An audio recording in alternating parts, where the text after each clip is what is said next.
Question number 11। देखो भाई, a simple pendulum has a time period exactly 2 second when used in a laboratory at north pole. तो ये north pole है, यहाँ पर एक लैब है जिसमें हम लोगों ने एक सिंपल पेंडुलम लटकाया हुआ है। सिंपल पेंडुलम कैसा दिखता है भाई? एक रस्सी और एक बॉब, ठीक। अब इसका टाइम पीरियड यहाँ पर 2 सेकेंड दिया हुआ है, तो इस पॉइंट में टाइम पीरियड, इसको मैं टी मान लेता हूँ। हालांकि उसका वैल्यू 2 सेकेंड दिया हुआ है, पर सिंपली टी मान लेता हूँ। वो क्या हो जाएगा? 2 पाई अंडर रूट L/G। ये होता है सिंपल पेंडुलम का टाइम पीरियड। अब what will be the time period if the same pendulum is used in a laboratory at equator. अब इक्वेटर कहां पर है? ये इक्वेटर है।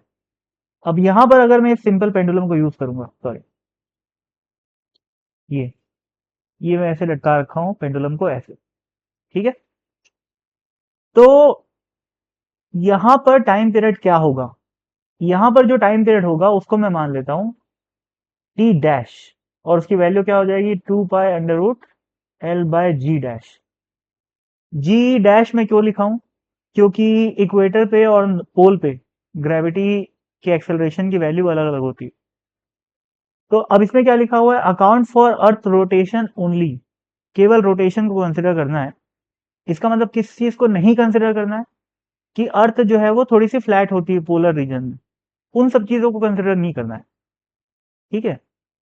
आगे, take g is equal to GMR² is equal to 9.8 and radius of earth is equal to 6400। तो भाई देखो, पोल पे किसी भी प्रकार का सेंट्रीफ्यूगल फोर्स नहीं होता। अर्थ कैसे घूमती है? ये अपनी एक्सिस ऑफ रोटेशन है, ठीक है। और अर्थ जो है वो ऐसे घूम रही है, ऐसे ऐसे घूम रही है अर्थ, ठीक है। तो सेंट्रीफ्यूगल फोर्स केवल अपने को कहां देखने को मिलेगा? इक्वेटर साइड में मिलेगा। पोल साइड में सेंट्रीफ्यूगल फोर्स नहीं मिलेगा। समझ रहे हो बात को? क्योंकि ये जो पार्टिकल है वो क्या कर रहा है? इस सर्कल में घूम रहा है ना। ये जो पेंडुलम है, पूरा ये जो सिस्टम है, वो इस सर्कल में घूम रहा है। पर ये क्या है? ये तो रेस्ट पे रखा हुआ है क्योंकि पोल पे है, ठीक है। तो चूंकि ये इस सर्कल में घूम रहा है, तो इस पे बाहर की डायरेक्शन में एक क्या लगेगा? सेंट्रीफ्यूगल फोर्स, ठीक है। और उस सेंट्रीफ्यूगल फोर्स की वैल्यू क्या होगी? या सेंट्रीफ्यूगल एक्सेलरेशन की वैल्यू क्या हो जाएगी? ओमेगा² इंटू रेडियस ऑफ अर्थ, ठीक। और अंदर क्या लग रहा है? एक्सेलरेशन ड्यू टू ग्रेविटी, जी। तो यहां पर जो जी इफेक्टिव होता है, यानी कि जी डैश की जो वैल्यू होती है, वो होती है G - ओमेगा² R। जबकि ये जो ऊपर वाला पार्टिकल है, मतलब ये जो ऊपर में पेंडुलम है, ये तो सर्कुलर मोशन में नहीं है। ये तो बिल्कुल रेस्ट पे रखा हुआ है, क्योंकि ये एक्सिस पे ही लाई कर रहा है। जिस एक्सिस के अबाउट अर्थ रोटेट कर रही है, उस एक्सिस पे ही ये पेंडुलम रखा हुआ है। तो ये नहीं घूम रहा है, ये वहीं का वहीं है, ठीक है।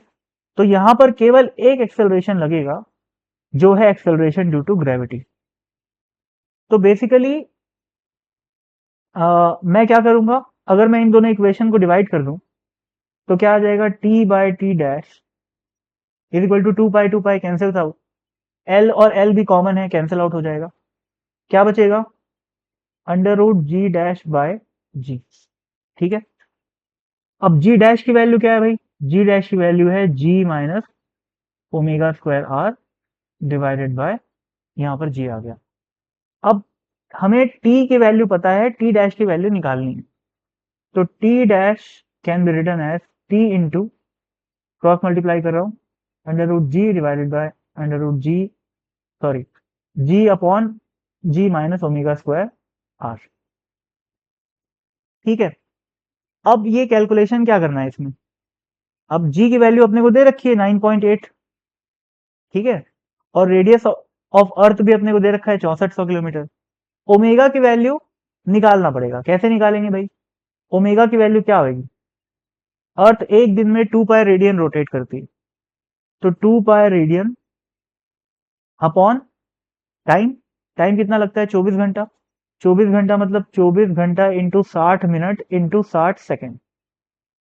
तो ये जो ओमेगा निकल के आएगा, वो किस में निकल के आएगा? रेडियन पर सेकेंड में, जो कि ऑब्वियसली बहुत ही छोटा होता है। लेकिन यहाँ पर आर मल्टीप्लीकेशन में है, लेकिन फिर देखने वाली बात ये भी है कि ओमेगा का स्क्वायर है, बहुत छोटी क्वांटिटी का स्क्वायर मतलब और भी ज़्यादा छोटा हो गया। ले देके जो फाइनली ओमेगा स्क्वायर आर आता है, वो जी के तुलना में बहुत ही छोटा होता है, ठीक है? तो अब क्या किया जाए? अब यार इसको सॉल्व करना है। अब इसमें अप्रॉक्सीमेशन की ज़रूरत पड़े तो अप्रॉक्सीमेशन यूज़ कर लो, नहीं ज़रूरत पड़े तो मत करो। ले देके अपने को टी डैश की वैल्यू निकालनी है। यहाँ पर अपन लोग टी की जगह 2 रखेंगे, यहाँ पर जी की जगह 9.8, यहाँ पर जी की जगह 9.8, यहाँ पर आर की जगह 6400 किलोमीटर है तो उसको मीटर पर सेकंड मीटर में कन्वर्ट करके लिखेंगे। और ये ओमेगा स्क्वायर यहाँ पर अपन लोग कैलकुलेट कर चुके हैं, वैल्यू पुट करेंगे, आंसर आ जाएगा।